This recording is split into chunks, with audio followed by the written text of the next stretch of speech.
More support for companies. Trade and Industry Minister Chan Chun Sing says bigger grants and expanded loan programs will help firms emerge stronger after COVID-19. Sold out in 30 minutes. Well done if you managed to grab a seat for lunch on board a Singapore Airlines A380.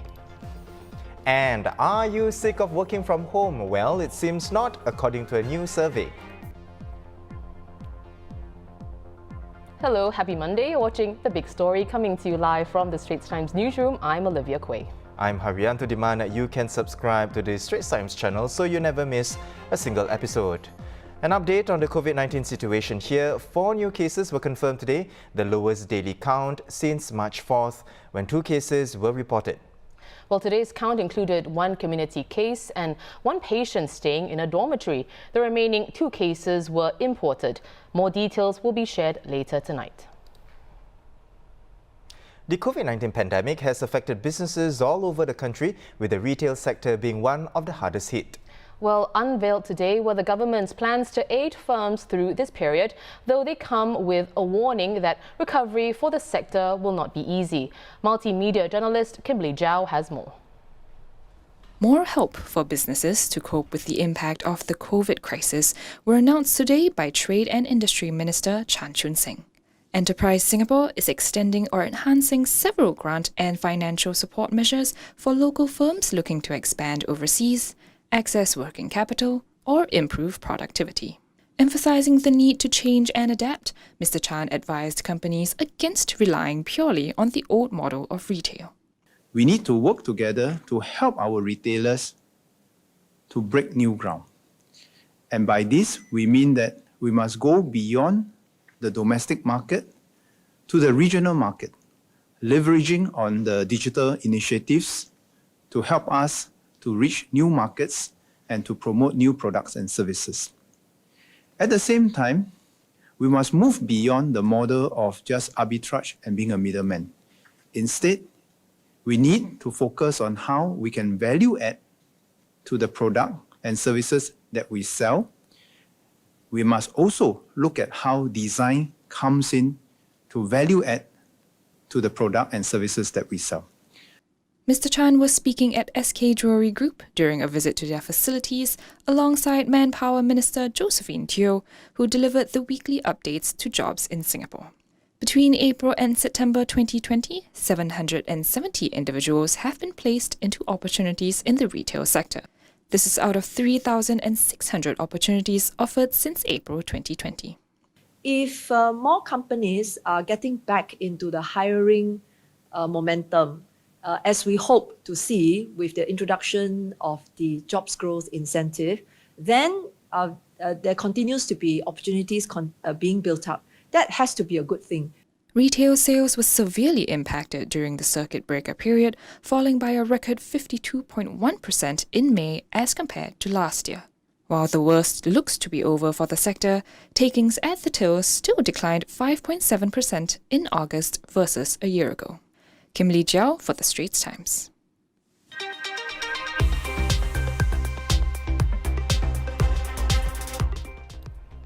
In other local news, 233 COVID-19 swab samples were accidentally disposed of before they were tested following lapses at a private medical laboratory.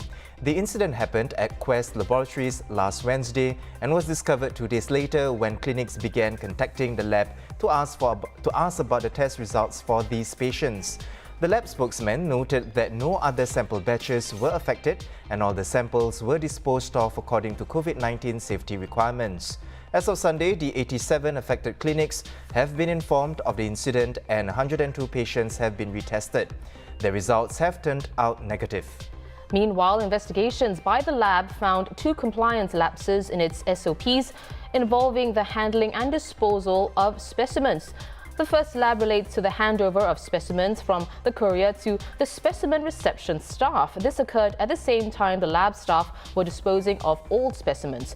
As a second lapse, lab staff were disposing of specimens in the specimen reception area, leading to the erroneous disposal of the untested batch. Singapore and Indonesia will open a reciprocal green lane with applications starting on October 26. The eligible applicants are Indonesian citizens as well as Singapore citizens and residents. They'll have to abide by the COVID-19 health measures mutually agreed upon by both countries, including pre-departure and post-arrival COVID-19 swab tests from mutually recognized health institutions. Now, more details will be announced in due course. More than 900 seats that were available for Singapore Airlines' A380 restaurant dining experience were sold out within 30 minutes after bookings opened earlier today. Customers who were unable to make a reservation after 12:30 a.m. were invited to join a wait list, which has since also been closed. An SIA spokesman told the Straits Times that SIA will reopen the wait list on chrisshop.com for a limited time from 6 p.m. later for interested customers. Those on the wait list will be contacted if there is additional availability. To minimize the risk of a COVID-19 resurgence, the Building and Construction Authority employs a team of 200 officers whose job is to visit work sites regularly, checking if they're correctly implementing safe management measures. They are part of Singapore's so-called anti-COVID-19 army, making sure the country doesn't suffer a new wave of infections at construction sites where large numbers of migrant workers are employed. Examples of good safe management measures include safe entry by scanning their NRIC or the Trace Together app, ensuring that the workers are healthy by checking the access code that is green, and also they are in the BCA's approved list. So in these sites, we have seen a camera recognition system that takes the temperature as well as registering the workers to see if they are in the approved workers list. We see on their helmets, there are different color stripes that will provide a very quick and easy identification by the safe management officers and the safe distancing officers to ensure that the workers stay in the zone. There are also shared facilities such as rest areas, but these facilities are demarcated properly, and there are also segregated timings for the workers or different teams to have their lunch and their breaks. So far, BCA has handed out some 170 stern warnings and about 70 safety timeouts, but no stop work orders have been issued. Construction sites with inadequate safe management measures have dropped from 10% in August to about 8.5% now. You know, Jan, it's been about 2 weeks, I think exactly 2 weeks since, more people were allowed back into the office. Of course, working from home doesn't really work, doesn't really apply for both of us. But how have your friends actually adapted to working from home? Actually, they like it, because of the fact that they have time. It is also, of course, for parents, they have time to tend to their kids as well. And then for, my friends who are very particular about the food that they eat, they can prepare their food and then they can squeeze in some time for exercise as well. Well, that's an interesting point. Well, the Straits Times actually did a survey of nearly 1,800 people on working from home, and findings showed that 8 out of 10 workers now prefer to work from home, like Haryanto's friends, or have flexible working arrangements. Just 1 in 10 wanted to return to the office full-time, while the rest said they were already back in the office before the government announced that more employees will be allowed to return to the office from September 28th. And when asked about their preferred work arrangements, 4 in 10 wanted to split their time between the office and their home, while slightly more than 4 in 10 said they wanted to continue working from home. The top complaint among Singaporean workers about having to return to the workplace was the resumption of their daily commute. They're also concerned about the safety of their work environments and afraid of being exposed to COVID-19. And when it comes to working from home, the top complaint was working longer hours or doing work outside their usual office hours. Some also said distractions from children or family members were an issue, while others pointed out that it was difficult to convince their bosses of their productivity. And just under half of the respondents felt that working from home helped them to save money, while 7 in 10 said working from home improved their mental health. People were initially not as receptive to the idea of working from home, but a Straits Times survey found that 8 in 10 people want to work from home now. Now let's delve into this with Mr. Alvin Goh, Executive Director of the Singapore Human Resources Institute. Hi, Alvin. Alvin, what factors do you think account for the mindset shift? I think number one is that people are more used to working from home now, considering that we went into circuit breaker since 7th of April officially. So the last 6-7 months has been a new norm for most employees and employers to be working from home. And also, I think over this short period of time, the use of technology in replacement of the manual processes and procedures have also enabled a lot of the workforce to actually be more productive from home as well. You know, the survey focused primarily on employees, but what's your sense from employers or businesses? Are they managing well with staff, mainly working from home, and are they able to sustain this arrangement for the long haul? Yeah, I think for organizations itself, it's also dwelling onto the business leader that, hey, look, it's actually quite all right even to allow my employees to work from home. And to some extent, they themselves are also enjoying the fact that they are able to spend a little bit more time with their families and still getting things done from the home base itself. Of course, at the end of the day, it really depends on the type of leadership qualities or attributes that the organization, business leaders themselves have, be it a few and touchy type of leader who likes to see people working in their workplace, or those that are a little bit more, to some extent, I would call them more technological savvy, and the fact that they do not need to commute to the workplace also helps in that process of change that we are seeing today. Alvin, I just want to touch on the part where you talked about attributes. Our latest COVID-19 measures allows for a hybrid working arrangement where workers can return to the office for up to half their working time. Do you see this model taking off in Singapore on a permanent basis? And what attributes should an employee or even an employer have for it to be successful? I think definitely I'm seeing this more towards a more permanent trend going forward, whereby organizations will adopt either a hybrid model, as what our government is suggesting, to a more permanent role, whereby allowing our employees to actually continue to work from home on the longer term. And we are seeing some of the top companies here, the Fortune 500 companies, are allowing their employees to continuously work from all the way to end 2021. So I do not see this a problem. Coming back to the attributes of an organization itself, I think for employees, we ourselves must be clearly be motivated to want to work from home, because as we know, when the home is also the workplace itself, we have to juggle a lot of matters from home itself, from home-based learning, helping our kids, being caregivers, and so forth. So the importance for employees is that we need to stick to a schedule. All right. If we are supposed to, official working hours are from 9 to 5, and make sure that we are really at our so-called desk at a appointed time to actually stick to the schedule.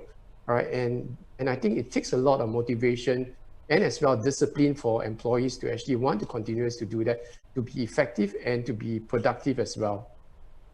For employees themselves, I think it's important to have regular conversations with our workforce to really understand the pertinent challenges going forward on a timely basis itself. Somewhat like a check-in to understand that, hey, look, is there any problems that can quickly help resolve, so that we pin the issues right down there and then, rather than letting certain things to fester, which then derail the whole entire commuting or working from home process. Right. Well, that sounds pretty promising, actually. But right now, Alvin, the idea of work from home is pretty limiting. You're sometimes at the office or at home. So how can the hybrid model evolve in Singapore? Maybe satellite offices or co-sharing workspaces, perhaps. I'm also seeing people actually, or rather small little teams gathering in some certain public places, all right, to actually share thoughts, quick thoughts, sharing notes, and then getting the items agenda resolved, and then going back home are also somewhat also taking place. Take, for example, a company that I was actually doing some advisory work with, and they were telling me that they have allowed their small little teams who gathered around in the northeast of Singapore to come together to quickly talk over certain matters over at Starbucks or Coffee Bean, and then from there resolving and then dispersing from home. I think there's novel ways of actually working. Right. Well, thank you so much for being on the show, Alvin. It was a pleasure to speak with you. We've been speaking with Alvin Goh, who's the Executive Director of the Singapore Human Resources Institute. The link to the Straits Times' survey findings is in the description below if you're watching us on YouTube.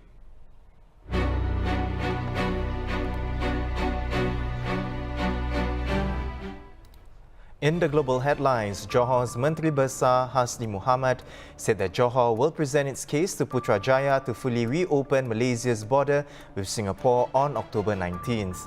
He noted that the Malaysia and Singapore border is one of the world's busiest crossings and the tax collected on Johor's side contributes to 50% of the Customs Department revenue. Many sectors and businesses in Johor were also badly affected because of the border closure, while many foreign investors have told the state government that they could no longer operate if the border closure continues. Mr. Hasni added that the government must not only consider their request, but must also make a decision immediately as they cannot be in this position for much longer. British Prime Minister Boris Johnson is set to announce a new tiered system of alert levels later today as part of increased efforts to contain the coronavirus spread. He will unveil plans to divide England into areas of medium, high and very high alert, with the levels determining the extent of restrictions imposed. The harshest measures are likely to be focused on northern England. For example, Liverpool's leaders are saying that the city is expected to go into the strictest third tier, with pubs, bars and gyms ordered to close. Twitter has flagged a tweet by US President Donald Trump for violating the social media platform's rules about misleading information relating to COVID-19. In his tweet, Mr. Trump claimed he was immune to the coronavirus and would not be a transmission risk as he had been given a total and complete sign-off from White House doctors. In its disclaimer, Twitter said the claims were misleading and potentially harmful. Eager to get back on the campaign trail after an absence of more than a week, Mr. Trump is scheduled to travel to Florida, Pennsylvania and Iowa in the coming days. In sports, the LA Lakers ended their decade-long wait for an NBA championship with a record equaling 17th title after a dominant performance over the Miami Heat. Their 4-2 series victory ties the Lakers with the Boston Celtics for the most NBA championships of all time. Superstar LeBron James was voted the finals' most valuable player. Well, the championship also marked the end of an emotional season for the franchise. Back in January, Lakers great Kobe Bryant died in a helicopter crash with his 13-year-old daughter, Gianna. You know, ever since the tragedy, you know, all we wanted to do is do it for him, and we didn't let him down. It would have been great to do it, you know, last game in his jerseys, but, you know, it made us come out even more aggressive, even more powerful on both ends of the floor to make sure we close it out tonight. And I know he's looking down on us, proud of us. I know, Vanessa's proud of us. The organization's proud of us. It means a lot to us. Well, Brian's widow Vanessa also took to Instagram, posting a photo of her husband and writing, "Wish Kobe and Gianna were here to see this."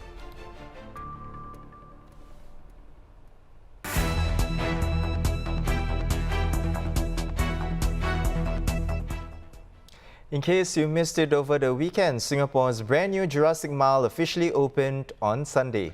It's part of a path stretching from East Coast Park to Changi Airport, and it features, you guessed it, dinosaurs. Well, multimedia journalist Chow Suan was there. Looking for a place to Jurassic Park tour? The new Changi Airport connector features 22 life-size dinosaurs.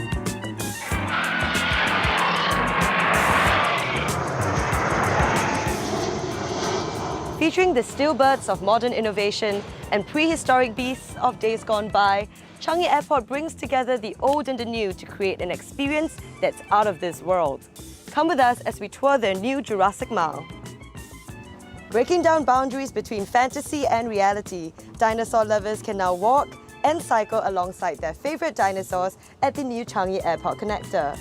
The 1 kilometer stretch leading from the airport to the Changi Coastal Park connector will be Singapore's newest and largest permanent outdoor display of life-size dinosaurs. This Bronchosaurus here is the longest exhibit along the Jurassic Mile at 17 meters long. Visitors to this free access trail will also be able to learn more about each dinosaur through educational guides found along the path. All 22 dinosaurs along the Jurassic Mile are life-size and to scale, including these eggs here. These dinosaurs were all designed and made by a local company. Including the kilometre-long Jurassic Mile, the new Changi Airport connector is a 3.5 kilometres cycling and jogging path. It will allow visitors and the airport community to cycle or jog with convenient access onwards to Jewel Changi Airport and the terminals. The upgrade will also feature Hub and Spoke, a new pit stop facility near Terminal 2 where visitors can rent bicycles, cool off with a shower after exercising, or have a meal with family and friends. Starting Sunday, the new Changi Airport connector will be open 24 hours and to all, so you can take a walk on the wild side. Jiao Suen for the Straits Times.